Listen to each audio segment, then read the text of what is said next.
விஷயம் சொன்னாதான் தெரியும்.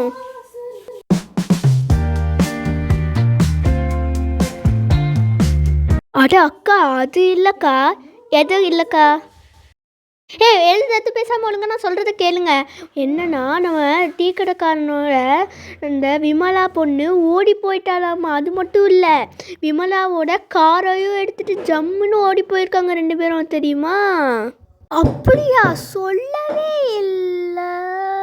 அம்மா டீ தூள் சர்க்கரையும் வாங்கிட்டு வர சொன்னாங்க ஆண்டி. இந்தாம்மா. நீ என்கிட்ட ஃபுல்லாக போய் தானே சொன்ன. அக்கா அது இல்லைக்கா, அது விடுங்க. ஆமாம், யார் அங்கே வராங்க? எனக்கு ஒன்றுமே புரியலையே. போச்சு சீன் ஸ்வித்தா வரா. அவன் மட்டும் வந்தான்னு வச்சுக்கோ, ஏன் ஃபுல்லாக சீன் போட்டேன்னு சாவடிப்பா. அது மட்டும் இல்லை, ஷாக் பண்ணி ஷோ ஆஃப் பண்ணுவா. எரிச்சலாக வருண்டி, நீ வேணா பாரேன்.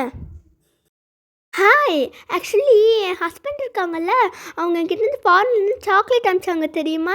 ஆக்சுவலி அவங்க ஃபாரினில் தான் மாடு மேய்க்கிறாங்க. ஸோ அவங்க என்கிட்ட சாக்லேட்லாம் அனுப்பிச்சாங்க. நான் ரொம்ப ஹாப்பியாக இருக்கேன். அது மட்டும் இல்லை, உங்களுக்கு தெரியுமா, நான் ஜுவல்ஸும் நிறையா போடுவேன். அவங்ககிட்ட சில்லறை இருந்தால் கூட பசிக்குது. எங்கள் கிட்ட 1000 ரூபாய் 2000 ரூபாய் நோட்டு தான் இருக்கா? பரவாயில்ல, நான் கொடுக்குறேன், இந்தாங்க. அது இல்லை, என்கிட்ட நோட்டும் இல்லை, என்கிட்ட சில்லறையும் இல்லை. அதனால தான் நான் உங்ககிட்ட கேட்குறேன்னா இதுக்கு கேட்க போகிறேன். என்னது? எல்லாத்தோட சீனுமே இந்த வீடியோவில் நீடிச்சிச்சு. ஆனால் என் சீன் மட்டும் நீடிக்கவே இல்லை. To be continue. நெக்ஸ்ட் எபிசோடில் பார்க்கலாம். பாய்.